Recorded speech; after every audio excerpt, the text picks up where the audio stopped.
आज की कहानी की हेडलाइन है, धैर्य के बिना जीवन में कुछ भी संभव नहीं है। एक सांस लेने के लिए एक सांस को छोड़ना पड़ता है। आज की कहानी हर व्यक्ति से जुड़ी हुई है, ध्यान से सुनिएगा। ये कहानी है तिब्बत की। तिब्बत में एक सरोवर था, अद्भुत सरोवर। उसका मतलब कहना चाहिए कि चमत्कारी सरोवर था वो। अगर कोई भी उसमें डुबकी लगा ले तो ट्रांसफर हो जाता, मतलब चेंज हो जाता था, रूपांतर हो जाता था। उसकी खूबी ये थी कि अगर जानवर उसमें छलांग लगा ले तो इंसान बन जाता था, अगर इंसान उसमें अगर छलांग लगा ले तो देवता बन जाता था। ये कुछ ही लोगों विद्वानों को मालूम था। उन्होंने कई लोगों ने खोज की मगर वहाँ तक पहुँच नहीं पाए क्योंकि वो रास्ता काफ़ी कठिन था। आखिरकार एक विद्वान वहाँ तक, सज्जन वहाँ तक पहुँच ही गया। जैसे ही वो पहुँचा सरोवर पर, उसको तो मालूम था और बिना सोचे पेड़ पे चढ़ गया और छलांग लगा ली। उसका ये था कि अगर जैसे ही छलांग लगाई वो इंसान से देवता बन गया। उसके देवी देवताओं की सिद्धियाँ उसके हाथ में थी। ये जो दृश्य था, ऊपर एक बंदर और बंदरिया का जोड़ा देख रहा था। वो लोग सोच रहे थे कि हम लोग इतने समय से यहाँ रह रहे हैं, हमको क्यों नहीं मालूम कि सरोवर के बारे में कि इतना चमत्कारी सरोवर है, इंसान ने डुबकी लगाई और देवता बन गया। हम लोग इतने सालों से रह रहे हैं, हमको क्यों नहीं मालूम था।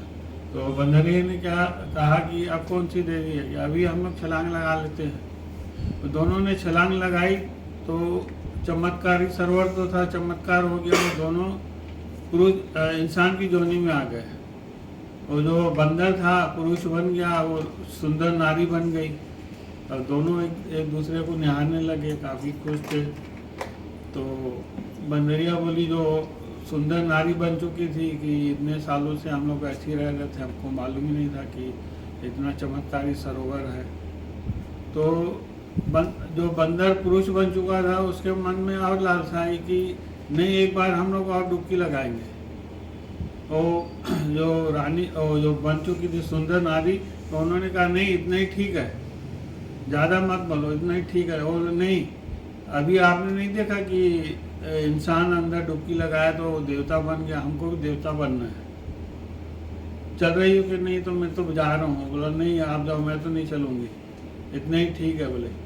तो बंदर जो इंसान का रूप ले चुका था ऊपर चढ़ा और नीचे छलांग जैसे ही लगाई तो फिर से बंदर बन गया।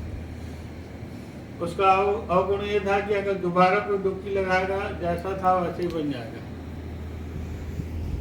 अब दोबारा बंदर बन गया। और जो सुंदर नारी थी उसको राजा ने देखा, उससे राजा ने विवाह कर लिया और जो बंदर था उसको मदारी ने पकड़ लिया।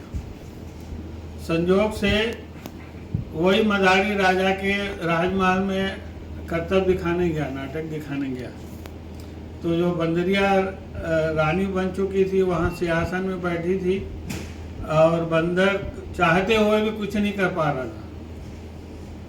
तो रानी ने एक ही संदेश दिया बंदर के लिए, जीवन में कभी भी लालच मत करना, कभी भी ज़्यादा लालसा मत करना।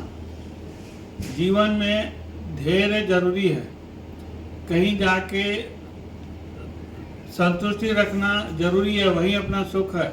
हम लोगों में से कई लोग रहते हैं और के चक्कर में ना, जो मिला रहता है ना उसको भी छोड़ देते हैं, उससे भी वंचित हो जाते हैं। अगर आपको आगे बढ़ना है तो जो मिला है उसी में संतुष्ट रखिए, उसी में खुश रहिए। खुश रहो, मस्त रहो। धन्यवाद।